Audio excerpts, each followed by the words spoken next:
orang yang materialistis itu rentan terkena stres, rentan terkena penyakit mental, yaitu berupa, kalau dalam bahasa Inggris itu sering disebut sebagai penyakit yang disebut dengan anxiety. Anxiety itu artinya apa? Rasa galau. Anda pasti pernah mengalami suatu keadaan di mana Anda sedih tapi tidak tahu sebabnya sedih apa. Pernah nggak sih? Pernah kan? Ada sedih yang jelas penyebabnya, misalnya WA kepada pacarnya sudah biru tapi nggak dijawab. Itu sedih yang jelas alasannya, ya. Tapi ada orang yang sedih tanpa alasan. Itu yang disebut dengan kesedihan eksistensial dalam bahasa filsafat, ya. Itulah yang disebut dengan anxiety. Nah, manusia yang bersikap rohani itu tingkat anxiety-nya itu lebih rendah daripada masyarakat yang materialistis. Karena itu bangsa-bangsa yang sekarang kan ada mulai dikembangkan suatu indeks yang disebut dengan indeks kebahagiaan. Sekarang ini kan orang itu mengukur kemakmuran bangsa itu kan biasanya dengan menggunakan GDP, tingkat produk nasional satu bangsa itu, ya. Kemudian dibagi berdasarkan jumlah penduduknya, lalu menjadi per kapita. Itulah namanya yang disebut dengan GDP itu dan per kapita. Tapi dianggap indeks per kapita dan GDP ini dianggap belum cukup, karena itu dikembangkan cara pengukuran yang lebih canggih, yaitu misalnya dengan mengukur indeks pembangunan manusia, ya, Human Development Index atau SDI. Itu yang sekarang dikembangkan oleh PBB. Nah, setelah itu kemudian dikembangkan pengukuran yang baru, yaitu pengukuran berdasarkan kebahagiaan. Karena seringkali ada orang yang secara material itu sebetulnya tidak cukup kaya, tapi sebetulnya dia bahagia. Contohnya adalah ada di ruangan ini. Ini orang-orang miskin tapi bahagia, saya yakin. Ya, tidak miskin-miskin amat lah ya. Tapi jelas bukan kaya pasti. Ya, tapi kelihatannya saya lihat wajah-wajahnya itu bahagia. Nah, itu artinya adalah indeks kebahagiaan kamu itu tidak terikat dengan materi atau jumlah uang atau harta yang kamu miliki. Nah, sekarang dikembangkan itu indeks kebahagiaan itu. Nah, jadi menurut saya peradaban yang materialistis ini membawa banyak keuntungan bagi kita, tapi juga ada batasnya. Kita perlu mengembangkan peradaban yang lebih canggih, yaitu mengawinkan antara materialisme dengan spiritualisme itu. Yang penting itu justru yang spiritual. Yang material itu sebetulnya hanya mengikut saja. Saya kasih tahu ya, sekarang ini di era teknologi digital itu, harga informasi dan pengetahuan itu jauh lebih besar daripada warisan kekayaan yang kamu peroleh dari keluarga kamu. Sekarang ini orang itu bisa ngelamun, itu jadi kaya itu bisa. Contohnya banyak sekali.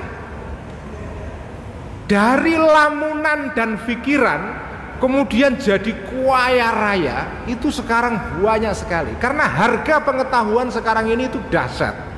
Contoh yang terbaik yang dekat dengan kita adalah Nadiem Makarim, pendiri Gojek. Itu ceritanya Nadiem Makarim itu, kenapa dia mendirikan Gojek, konon dia ceritakan beberapa kali di ceramah-ceramah dia. Dia itu kan rumahnya di sekitar daerah Kebayoran Baru kalau tidak salah ya, di daerah Sriwijaya sana. Jadi setiap hari dia itu ketika pulang dari Amerika sekolah di Harvard Business School, pulang ke Jakarta, dia kerja untuk orang lain. Nah, pagi-pagi kalau dia pergi ke kantor itu naik ojek, kalau istilah di Jakarta itu ojek pengkolan itu loh, ya, ojek pengkolan itu. Nah, ketika dia ngojek itu tanya kepada tukang gojeknya, "Pak, sehari ini berapa penghasilannya?" Ya, kadang-kadang 50.000, kadang 100.000, ya tergantung lah. Karena yang saya angkut paling kan pagi itu paling berapa sih, paling 2-3 orang. Kemudian dia kepikiran, ini kan kalau orang ini setelah pagi ngangkut 2-3 orang, kan selesai, nganggur sehari sampai nunggu orang nanti pulang kerja sore. Nah, interval antara pagi sampai sore ini kan waktu panjang sekali. Itu kan bisa diuangkan itu waktu itu. Nah, kemudian dia berpikir bagaimana supaya tukang ojek ini di interval pagi dan sore ini dia juga kerja juga. Kemudian dia menciptakan itu, teknologi aplikasi untuk Gojek. Dan dengan itu kemudian orang kerja sepanjang hari. Karena orang pesan Gojek bisa kapan saja. Dan sekarang sudah pesennya bukan sekedar nganter orang saja, tapi nganter makanan, nganter tukang pijet, nganter tukang apa namanya ini ya, kalau perempuan apa itu salon itu kan. Nanti ada Gojek nganter tukang ngaji juga bisa juga nanti. Ya, belum ada itu. Go Ustadz belum ada itu.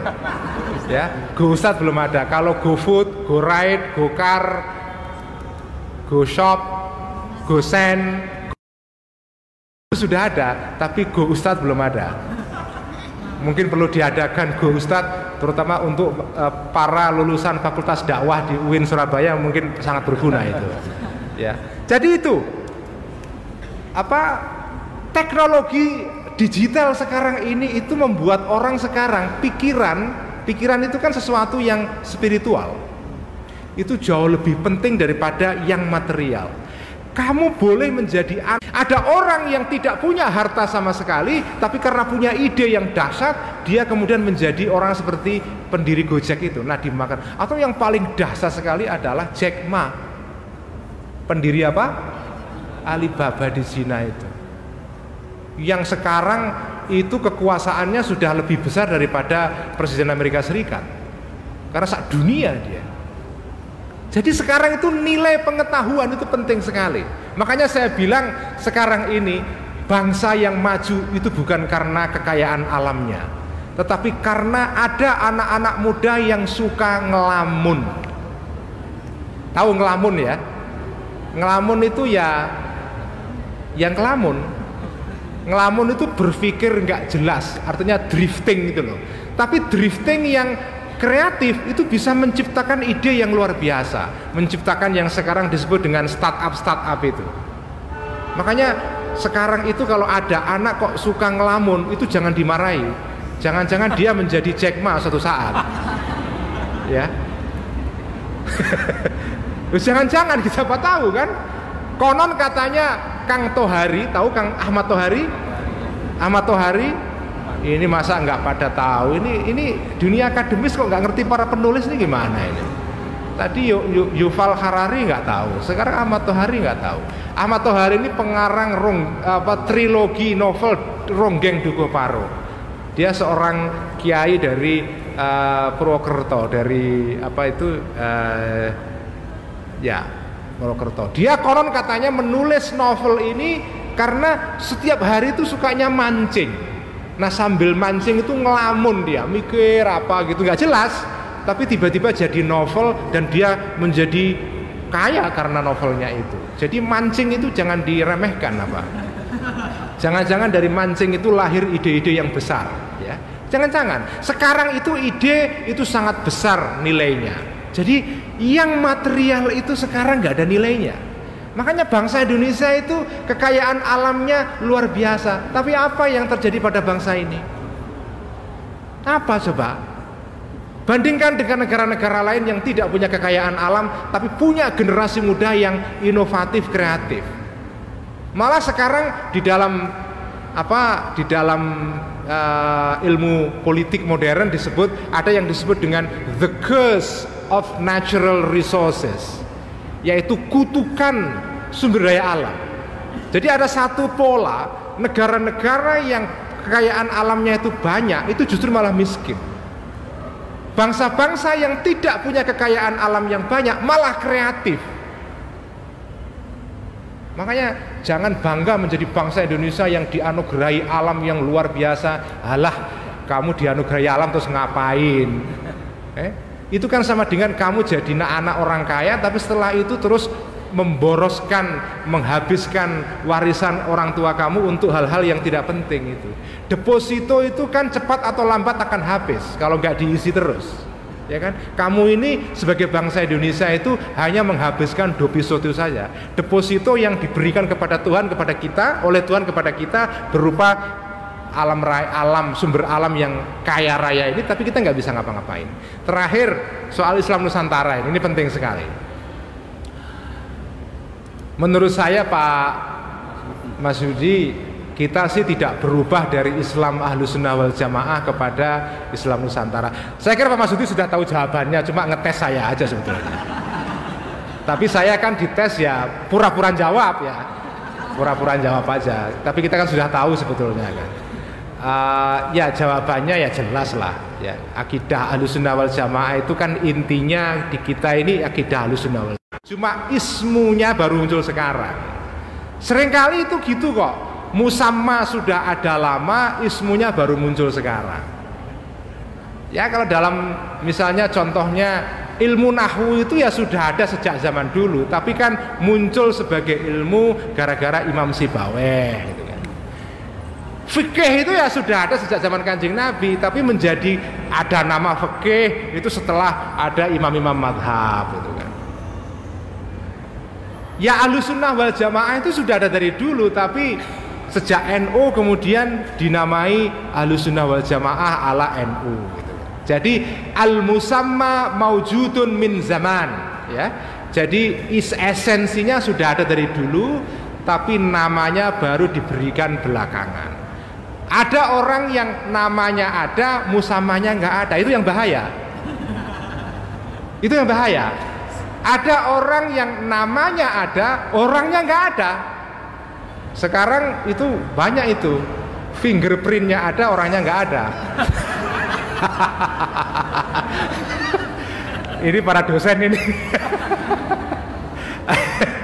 Sekarang ada orang fingerprintnya ada, orangnya nggak ada, ismunya ada, musammanya nggak ada.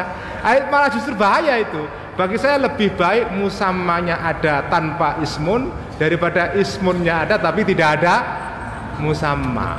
Nah sekarang Islam Nusantara baru muncul kan, tapi musammanya itu sudah ada sebetulnya. Sekian, terima kasih. Mohon maaf atas segala kekhilafan. Wallahul muwaffiq ila aqwamit thoriq. Assalamualaikum warahmatullahi wabarakatuh. Waalaikumsalam warahmatullahi wabarakatuh.